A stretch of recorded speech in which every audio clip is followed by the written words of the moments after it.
أعوذ بالله من الشيطان الرجيم. بسم الله الرحمن الرحيم. ولو أن للذين ظلموا ما في الأرض جميعا ومثله معه لافتدوا به من سوء العذاب يوم القيامة وبدا لهم من الله ما لم يكونوا يحتسبون وبدا لهم سيئات ما كسبوا وحاق بهم ما كانوا به يستهزئون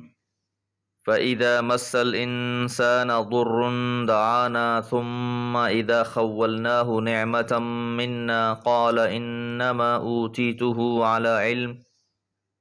بَلْ هِيَ فِتْنَةٌ وَلَكِنَّ أَكْثَرَهُمْ لَا يَعْلَمُونَ قَدْ قَالَهَا الَّذِينَ مِنْ قَبْلِهِمْ فَمَا أَغْنَى عَنْهُمْ مَا كَانُوا يَكْسِبُونَ فَأَصَابَهُمْ سَيِّئَاتُ مَا كَسَبُوا وَالَّذِينَ ظَلَمُوا مِنْ هَؤُلَاءِ سَيُصِيبُهُمْ سَيِّئَاتُ مَا كَسَبُوا وَمَا هُمْ بِمُعْجِزِينَ أَوَلَمْ يَعْلَمُوا أَنَّ اللَّهَ يَبْسُطُ الرِّزْقَ لِمَنْ يَشَاءُ وَيَقْدِرُ إِنَّ فِي ذَلِكَ لَآيَاتٍ لِقَوْمٍ يُؤْمِنُونَ۔ سورہ زمر آیات 47 سے 52۔ پچھلی آیات میں یہ بات جانی، کہہ دیجئے کہ شفاعت کے تمام اختیارات تو اللہ ہی کے لیے ہیں، اسی کی بادشاہی ہے، زمین و آسمان میں اسی کی طرف لوٹائے جاؤ گے۔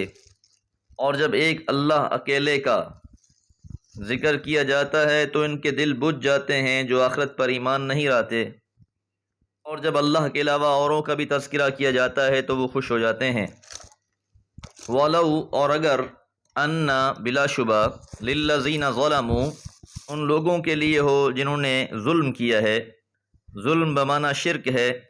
کا تذکرہ تسلسل کے ساتھ پچھلی آیات میں گزرا ہے، اگر ایسے مشرکوں کے لیے ہو ما فی الارض جو کچھ زمین میں ہے، جمیعا سارے کا سارا، ومثلہ معہ اور اس جیسا اور بھی اس کے ساتھ، یعنی اگر کسی انسان کو پوری زمین کا مالک بنا دیا جائے، زمین کے سارے خزانے اس شخص کے ہو جائیں جو شرک کرنے والا ہے، اور اتنے ہی خزانے اسے اور بھی دے دیے جائیں، لفتدوا بہ تو ضرور وہ فدیے میں دے دیں گے، من سوء العذاب برے عذاب کے بدلے، یوم القیامت قیامت کے دن، کہ قیامت کے دن ان مشرکوں کا حال یہ ہوگا کہ اگر روئے زمین کی ہر چیز کے یہ وارث ہوتے تو بھی یہ فدیے میں دینے کو تیار ہو جائیں، یہاں تو یہ چھوٹے چھوٹے مفادات کے پیچھے دین سے فرار اختیار کر رہے ہیں۔ وَبَدَا لَهُم مِّنَ اللَّهِ اور ظاہر ہو جائے گا ان کے لیے اللہ کی طرف سے، مَا لَمْ يَكُونُوا يَحْتَسِبُونَ جس کا یہ گمان بھی نہیں کرتے۔ اس دنیا میں یہ لوگ جرم کیے جا رہے ہیں، ان کی کوئی پکڑ نہیں ہے، انہیں اللہ کی طرف سے ڈھیل ملی ہوئی ہے، لیکن روز قیامت جب سارے معاملات سامنے آ جائیں گے اور ساری چیزیں ظاہر ہو جائیں گی جن کے بارے میں انہیں کوئی گمان ہی نہیں ہے، عذاب کو بھی یہ دیکھ لیں گے۔ وَبَدَا لَهُمْ اور ظاہر ہو جائیں گی ان کے لیے، ان کافروں کے لیے، مکذبین کے لیے، سیئات برائیاں، ما کسبوا جو انہوں نے کمائی ہیں، کہ جو انہوں نے برے عمل کیے ہیں یہ ان کے سامنے آ جائیں گے۔ وَحَاقَ بِهِمْ اور گھیر لے گا انہیں، ما کانوا بہ یستہزئون جس کا یہ مذاق اڑایا کرتے تھے، ان باتوں کو یہ حقیر جانتے تھے، آخرت پر ایمان نہیں لاتے تھے، حساب کتاب کے دن کو ماننے کو یہ تیار نہیں تھے، تو اب یہی جس چیز کا یہ انکار کر رہے تھے، جس کا یہ مذاق اڑایا کرتے تھے، یہ عذاب انہیں گھیر لے گا۔ فَإِذَا مَسَّ الْإِنسَانَ اور جب پہنچتا ہے انسان کو، ضرٌ کوئی تکلیف، دعانا ہمیں پکارتا ہے، ثم پھر، جب خولناہ نعمتا منا ہم اپنی طرف سے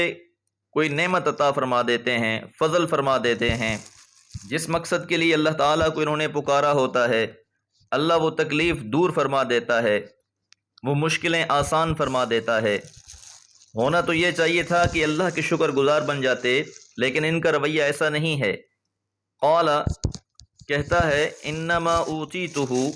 بلا شبہ میں یہ دیا گیا ہوں، علی علم علم کی وجہ سے، اپنی اس مشکل سے نکلنے کو اپنے ہی کامیابی گرداننے لگتا ہے۔ یا پھر غیر اللہ کی طرف منسوب کرنے لگتا ہے۔ یہ عام طور پر انسان کی حالت بیان کی گئی ہے۔ مشکلات میں انسان اللہ کو پکارتا ہے، اور جب اللہ تعالیٰ کی طرف سے فضل ہو جاتا ہے، انسان اپنی پہلی کیفیت کو بھول جاتا ہے اور اپنی ساری کامیابیوں کو اپنا کمال سمجھنا شروع کر دیتا ہے۔ بل ہی فتنۃ، بلکہ یہ تو آزمائش ہے۔ یہ تکلیف کا آنا بھی اللہ کی طرف سے آزمائش تھا، اس کا ہٹایا جانا بھی آزمائش ہے۔ وَلَكِنَّ أَكْثَرَهُمْ، لیکن اکثریت ان میں سے لا يعلمون، علم نہیں رکھتی، اکثریت اس بات سے آشنا ہی نہیں ہیں۔ قَدْ قَالَهَا الَّذِينَ مِن قَبْلِهِمْ، یہی بات کہی تھی ان لوگوں نے جو ان سے پہلے تھے۔ پچھلی قوموں میں بھی یہی مرض تھا۔ شیطان نے ہر قوم کو اسی مرض میں مبتلا کیا کہ تکالیف میں اللہ کو پکارتے، ضرورت اور حاجت کے وقت اللہ کو پکارتے، اور جب حاجتیں ضرورتیں پوری ہو جاتیں یا تو اسے پھر اپنا کمال سمجھتے یا کسی غیر کی طرف اسے منسوب کرتے۔ سورہ قصص میں ہم نے قارون کے بارے میں بھی یہ بات جانی کہ اللہ تعالیٰ نے اسے بے بہا خزانے عطا فرمائے تھے، اور جب اس سے کہا گیا احسن کما احسن اللہ الیک، کہ تو بھی بھلائی کر جس طرح اللہ نے تجھ سے بھلا کیا ہے، ولا تبغ الفساد فی الارض، اور زمین میں فساد برپا نہ کر، تو اس نے جواب میں کہا تھا انما اوتیتہ علی علم عندی، یہ تو میرے اپنے علمی کمال کی وجہ سے مجھے حاصل ہے۔ انسان کریڈٹ لینا شروع کر دیتا ہے کہ میری منصوبہ بندی کمال کی تھی، میری سوچ بہت اعلیٰ تھی، میں نے بڑی حکمت اور دانائی سے کام کیا تبھی مجھے اتنا مال مل گیا۔ حالانکہ یہ اللہ کا فضل ہوتا ہے، یہ آزمائش ہوتی ہے۔ تو پچھلے لوگوں نے بھی اسی طرح کی باتیں کی تھی۔ فما اغنى عنہم، بس نہیں فائدہ دیا انہیں، ما كانوا یکسبون، جو وہ کماتے تھے، کہ ان کی کمائیاں ان کی نجات کا ذریعہ نہ بنی۔ سورہ لہب میں ابو لہب کے بارے میں بھی یہی بات ارشاد فرمائی، ما اغنى عنہ مالہ وما کسب، کہ نہیں فائدہ پہنچایا اسے اس کے مال نے اور جو اس نے کمایا۔ فاصابہم سیئات ما کسبوا، بس پہنچی پھر انہیں برائیاں ما کسبوا، جو انہوں نے کمایا تھا، یعنی ان کے ان برے اعمال کے نتائج ان پر پڑے۔ جس طرح قارون نے بھی غرور کیا، حضرت موسیٰ علیہ السلام کی بات نہ مانی، اسے اس کے مال سمیت زمین میں دھسا دیا گیا۔ اور اللہ تعالیٰ قارون کے واقعے میں یہ بات ارشاد فرماتے ہیں اولم یعلم ان اللہ قد اہلک من قبلہ من القرون، کیا وہ یہ بات نہ جانتا تھا کہ ہم نے اس سے پہلے بھی کئی لوگوں کو ہلاک کر دیا، من هو اشد منہ قوۃ واکثر جمعا، جو اس سے بہت زیادہ طاقتور تھے اور بہت زیادہ مال و متاع والے تھے۔ والذین ظلموا، اور جن لوگوں نے ظلم کیا، من ہؤلاء، ان میں سے، اب التفات اہل مکہ کی طرف ہے کہ آپ کی قوم میں سے بھی جو لوگ یہ مشرک ہیں، سیصیبہم سیئات، ان قریب انہیں بھی ان کی برائیاں پہنچیں گی، ما کسبوا، جو انہوں نے کما رکھا ہے، یعنی ان کے اعمال کے برے نتائج ان تک بھی پہنچیں گے۔ وما ہم بمعجزین، اور یہ عاجز کرنے والے نہیں ہیں، یہ ہرانے والے نہیں ہیں، یعنی یہ ہو کر رہے گا، کسی بھی طریقے سے یہ اس سے بچ نہیں سکتے۔ اولم یعلموا، کیا وہ نہیں جانتے، ان اللہ، بلا شبہ اللہ تعالی، یبسط الرزق، کشادہ کر دیتا ہے رزق کو، لمن یشاء، جس کے لیے وہ چاہتا ہے، ویقدر، اور وہ تنگ کر دیتا ہے رزق کو، لمن یشاء یہاں محذوف ہے، جس کے لیے وہ چاہتا ہے۔ ان فی ذلک، بلا شبہ اس میں، لآیات، البتہ نشانیاں ہیں،